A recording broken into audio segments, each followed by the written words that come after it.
Call the meeting to order. Jenkins? Here. Harden? Here. On? Here. McKinley?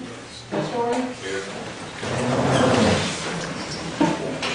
I pledge allegiance to the flag of the United States of America and to the republic for which it stands, one nation, under God, indivisible, with liberty and justice for all.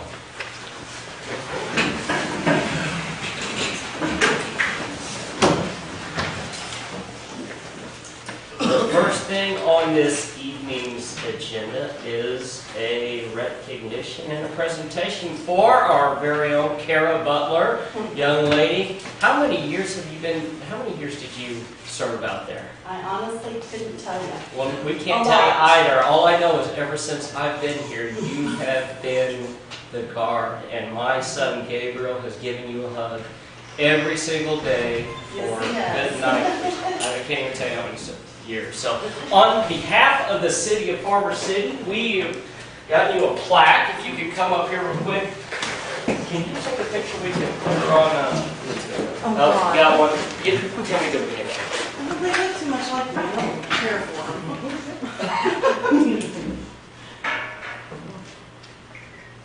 They'll edit me out of it. So there you go. Thank you, young lady, for your service. God bless you. Thank you. Yeah, thank you, Carol.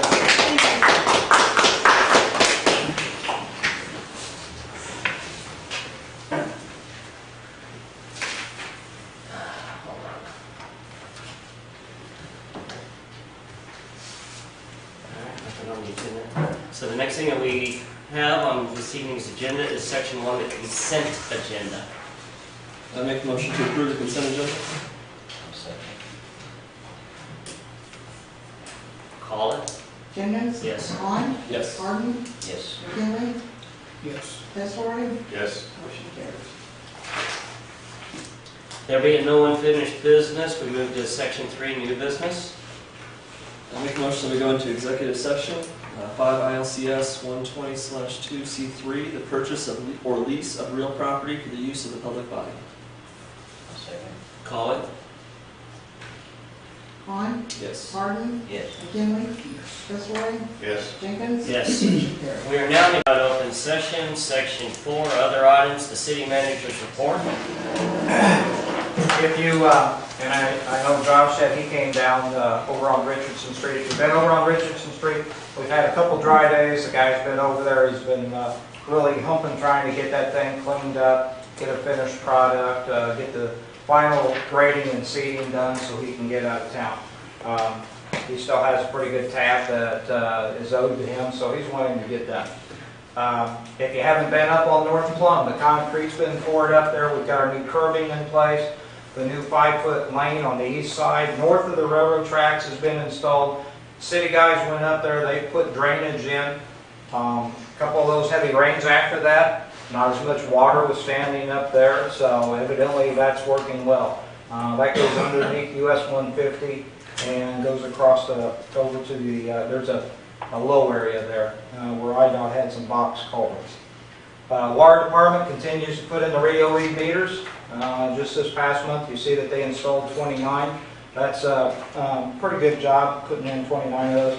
And you see that that's at a cost of $4,800. Wally had a scheduled run through IMEA just last week. Had the 2 cats out there running.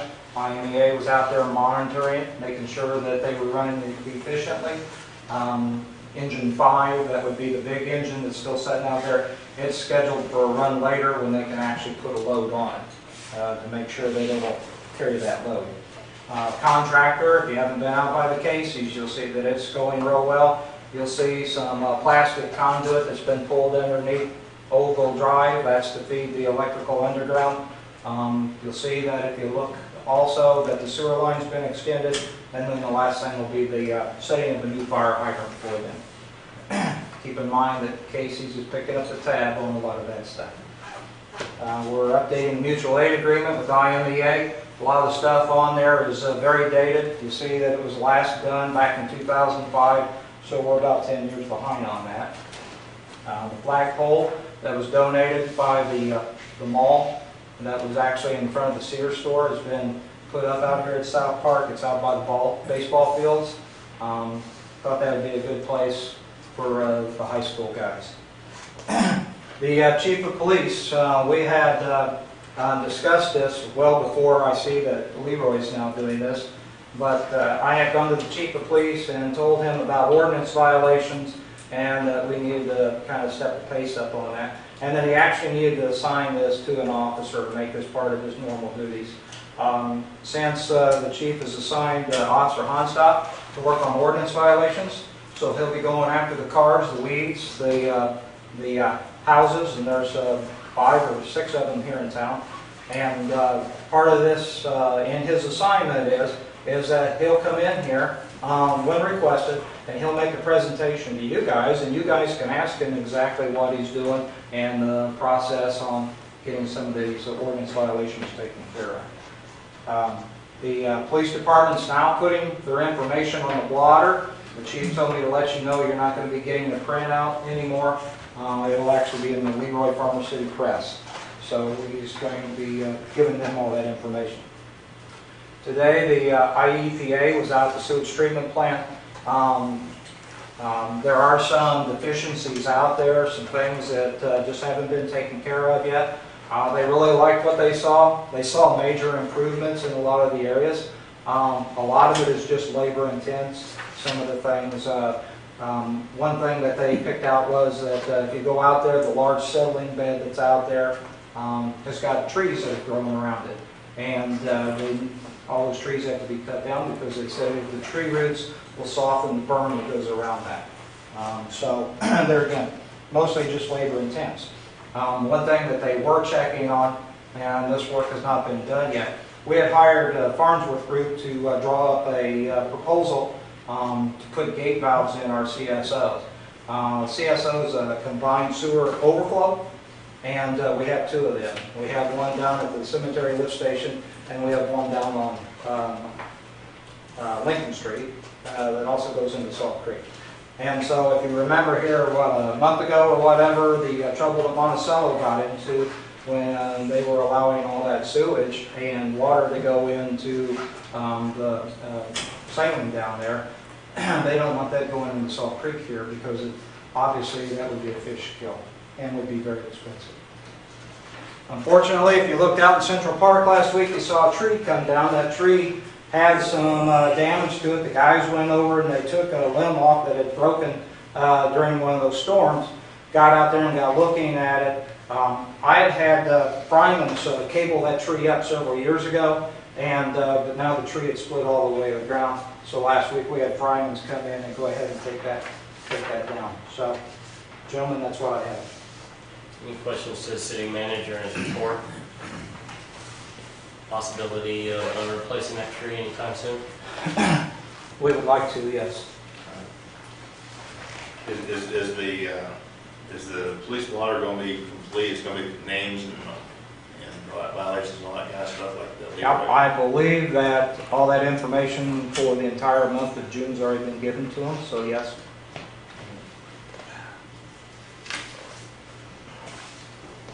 Any other questions to the manager's report? Scott, also, the chief's also going to put in their verbal warnings so they can see that how many verbal warnings are issued compared to how many traffic tickets. So. Okay. Any non-agenda items, other business?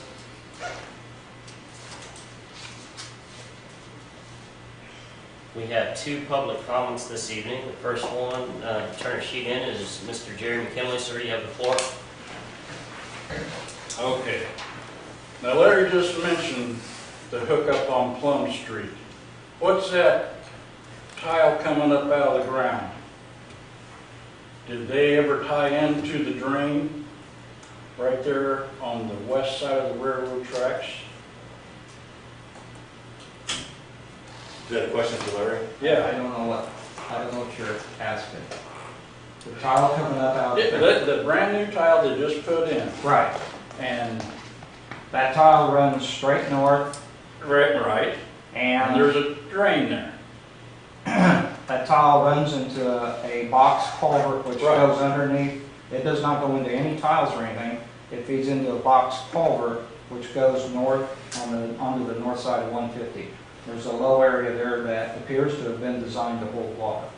Okay.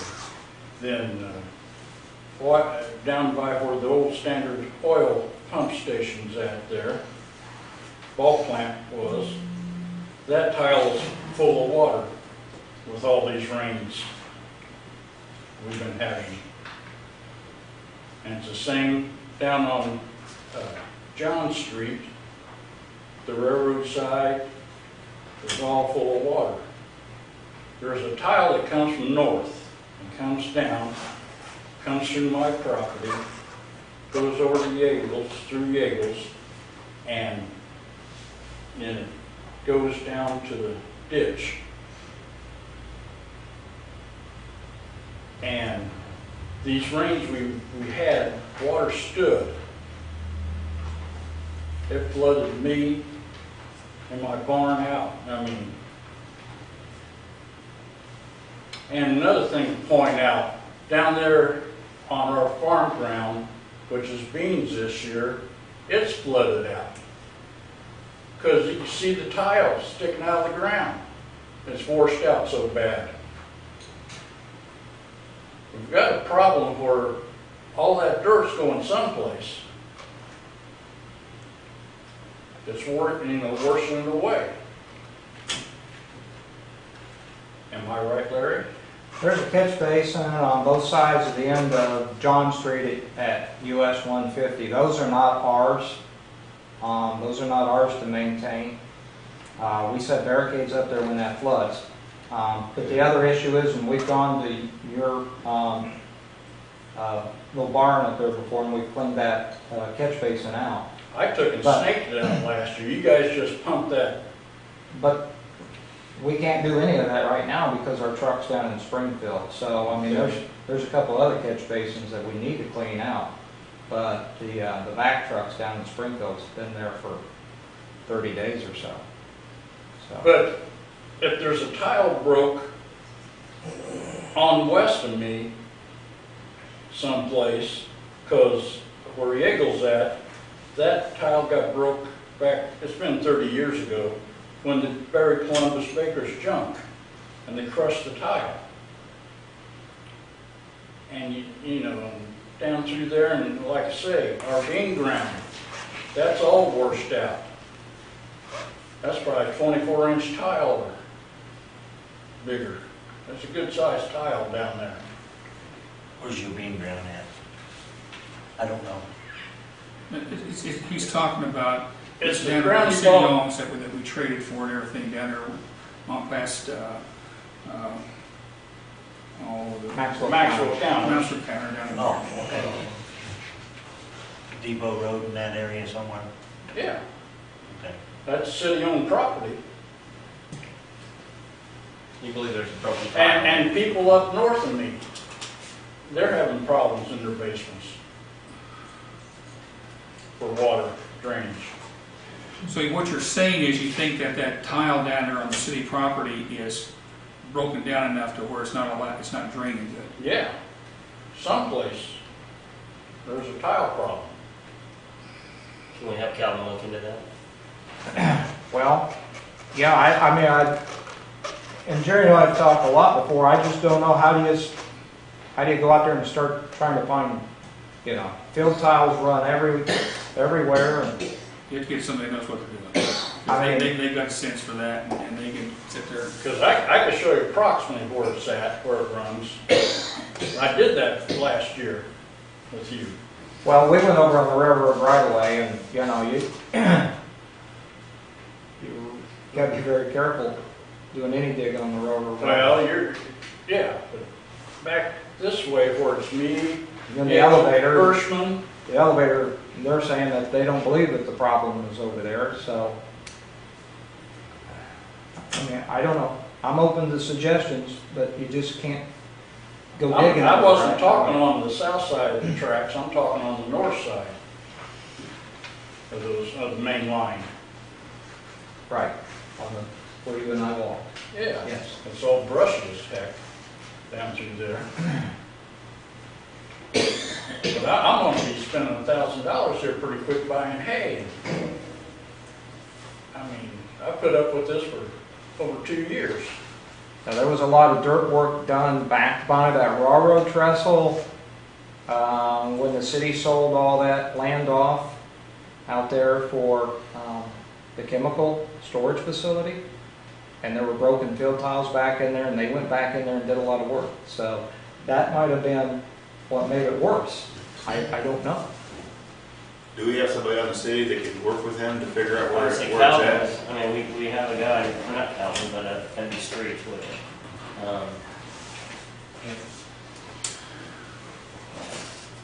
Well, obviously, we have a citizen that has an issue, and if it's in our area, we need to see what we can do to find it. And if it is something that we need to correct, we obviously need to correct it. Have you been out and seen our farm ground? I run by it every now and then. Yeah. Yes, I do.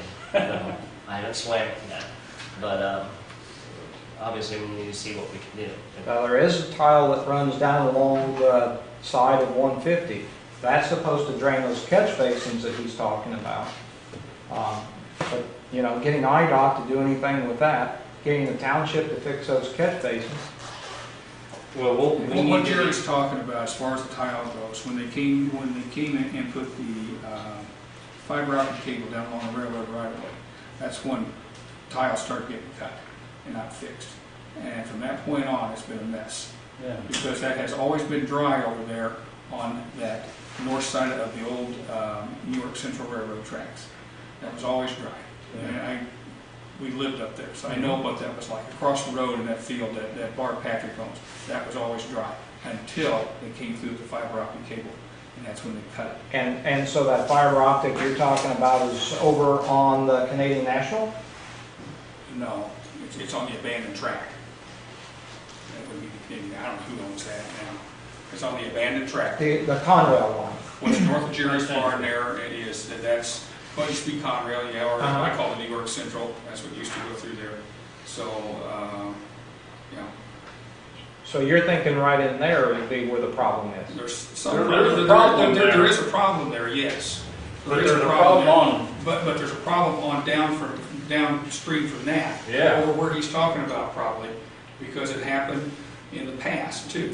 And probably when they got to digging up over there for, what's Rick Thorpe's business, everything he works for. And then maybe that somewhere got it stirred up again. But that's, it's something to look at if it's flooding our ground out too.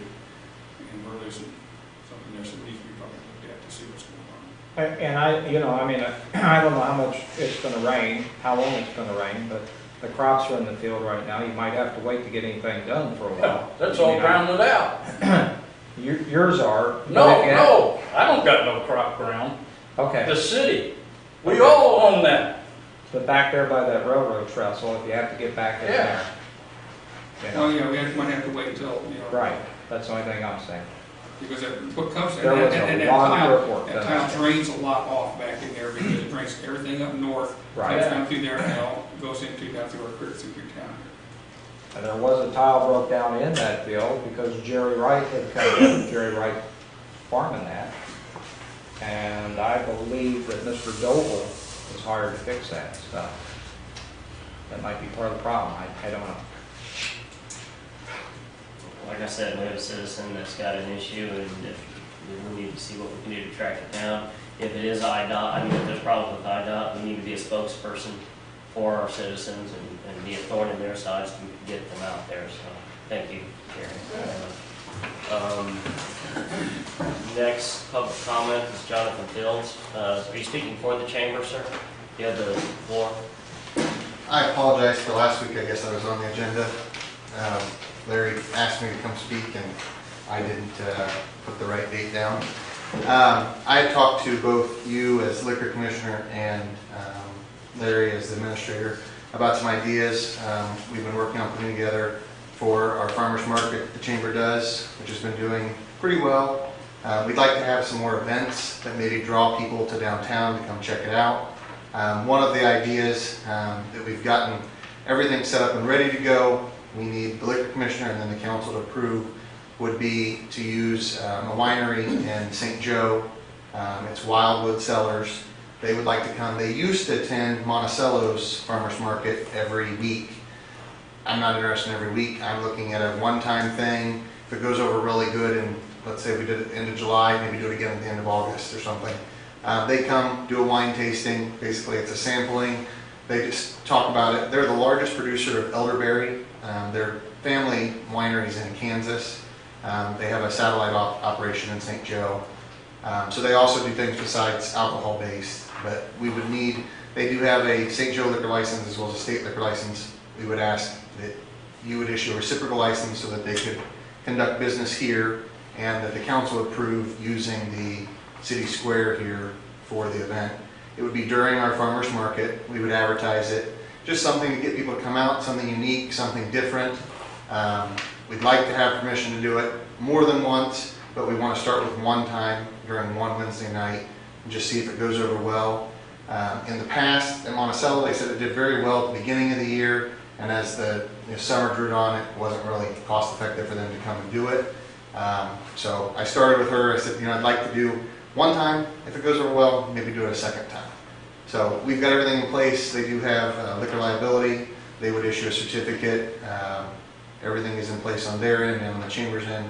We would just need you guys to be able to approve it. Our farmers market's been doing well. We haven't set a termination date, either the end of August or probably the second week in September is when it will stop. We've had pretty good traffic. We've been growing vendors, getting some new vendors, changing vendors, and getting quite a few people to come up and check it out. So that's what I was here to ask for and to discuss. Does anybody have any questions? Entertain a motion to adjourn. So moved. Need a second? Second. Call it. McKinley, Yes. Conrad, Yes. Jenkins. Yes. Vaughn, Yes. Harden. Yes. Motion carried.